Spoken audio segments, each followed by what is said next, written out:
And now I'm at this place called Dole the Camera, cause allegedly like professionals or whatever.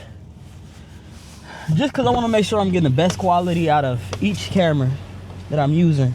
You know, I spend a lot of money, so, and I'm not no professional. God damn, there's hella people in there. I'm nervous. But why is there so many people in there? Anyway, I'm gonna just see, I know they about to be like, why the fuck? Well, maybe they won't ask why I'm recording, but. Yeah, I just had a question about my camera. So, I'm recording by the way. What's that? I said I'm recording just so you know. Oh, gotcha. I'm trying to get the best quality I can out of it. I'm not really like a professional or nothing, but I've been on YouTube and stuff like that, trying to get trying to just like pointers and stuff on like the aperture and shutter speed and things of that nature. Yeah. Let me take that off. Take that off. What do you film mainly? Myself. Gotcha. So vlogging? Like, yeah. I ain't got no subscribers or nothing, but you know, I'm working on it.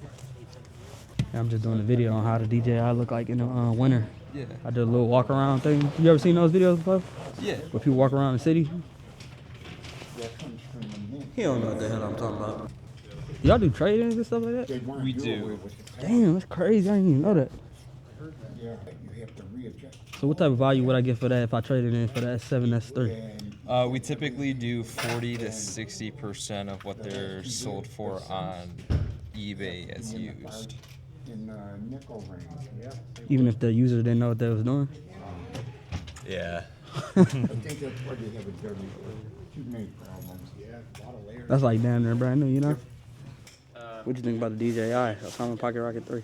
Actually, I haven't used those at all. Oh, really? Yeah. It's pretty cool. Yeah. I got it for the convenience. It's not as big, and nobody want definitely. to hold For this big ass camera. Yeah, for content creation there. Yeah. Then like if you traveling, like I drive a truck, so Right. I don't want to, you know, and it is expensive too. So it's like, Right. So. Well, oh shit. So yeah, with your I file gotta change that because I got too, the. you can upgrade it to 4K, so that'll give you a higher resolution. Yeah, I do change that, but I Yeah. can't do it with the SD card I got in there. Oh, I got you. Yeah, I got the wrong SD card in there. Gotcha. You swap that out. You real familiar with the lenses as well too? Yeah, for the most part. Damn, man. It's like heaven. Yeah.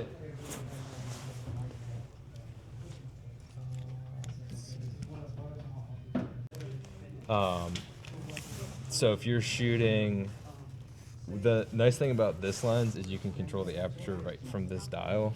So it'll go up as you turn here. Yeah. That's because of the lens, right? Correct. Okay. And then your shutter speed, which is right here, it should be front dial here. Oh, the front dial. Yeah. Oh, okay. And then, so the shutter speed you can adjust based on what type of shot you're looking for. It should always be As low as possible? No, not necessarily. So it should always be double what your frame rate is. So you're shooting this in 60 frames, which is good for content. But So you want it to be at 1 over 125. Okay. So double a 60 is 120. It doesn't do 120 exactly. So you want it to be at 125. Right. And then, so that obviously makes it a little bit darker. So then you can compensate with your either your ISO or your aperture up here to help brighten up the image a little bit. So so if I'm on manual and I'm recording, I can so it's just that toggle in the front, the ISO, then F2, yeah, and then and that's pretty just much this. it. So I go through. Damn, Yeah. I'm overthinking this shit. I'm thinking it's like all this other. It's still like important to kind of like figure out, okay, if I turn my shutter speed up, what's that gonna do? It'll darken the image. It'll give you a little bit more choppy motion blur.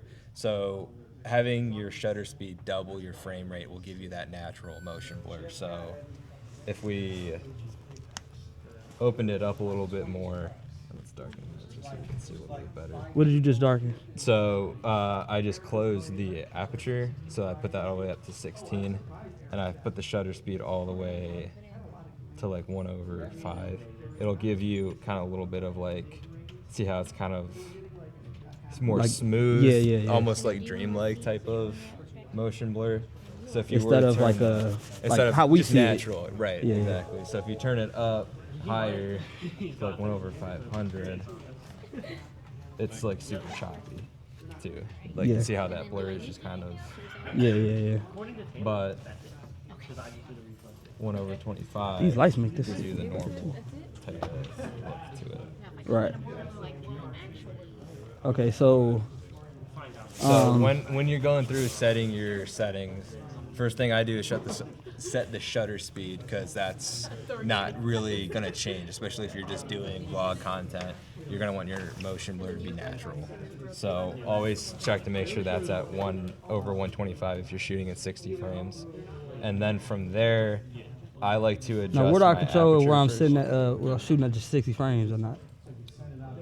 That would be in your record setting. So if we go back to menu, file format. So right that 24 is. here- Why do they say 24 is the best for 4K? That's what they said on YouTube. I mean, you know. It depends on the type of content you're shooting. 24 is usually what I shoot at, just because that's a little bit more standard. And for like if you're doing like corporate video or like fictional narrative music video type of stuff, so you can do 24 if you're looking just to kind of have it standard. But if you were doing 24, so right now we're at 24 frames a second, so we would want our shutter speed then to be 1/50. At least 50. Yeah. Right. So if we're going through the steps in our head, okay, so we have this shutter set. Now, what I like to do is to adjust exposure based on the f-stop first, because I always like to touch the ISO last, because the more you bump Now, you that setting up. the exposure from the light? Yes. Okay. Yeah, so just like on the lighting and the scene that you're in. I always like to do the ISO last, because the more you bump that up, the grainier it's going to be. So like if you're in a really I want dark to keep that as room, low as you can possible. I bump it noticed that up, just in but- general. Yeah, but it's going to have that grainy look to it and not look as good. So you can even bring your ISO down a little bit here. Yeah, I like to try to, like So, like, even at, 200, like- 300 types. Yeah, so like 300. But you gotta have good lighting for that. But Yeah, this, you have to is have this good a good lighting. low light on camera as well? This lens is going to be great in low light. So it's a Really? prime lens. So anything that opens up into like past 2, so like this one goes all the way up to 1.4, that's going to be fantastic in low light. Okay. So that's one of the advantages of having a prime, is that it can open up a little bit Yeah. more, but you obviously can't zoom with this one. So Yeah, that's what I want the zoom. I'm missing the zoom. I feel like. right. I mean, do you think it's worth upgrading as far as the S3? Let me pull up the comparison real quick. All right. To get a little professional help. Huh? The A7 III is what you have now. Yeah. Well, I know they said it's a better low light performance, and yeah, whatever else.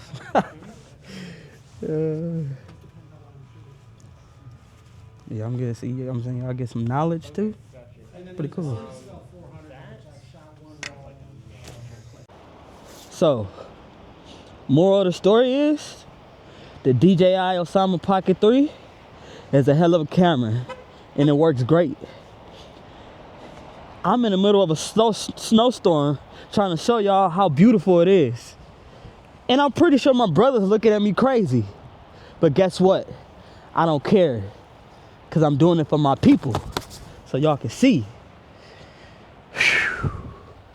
But let me stop playing, man. I gotta hurry up and charge my car and get to the gym, man. Make sure you hit the subscribe button, man. Hit that like button, man. It's your boy TC, and I'm back with another visual picture. But it's the end, but it's not the end, man. I'll holla at y'all.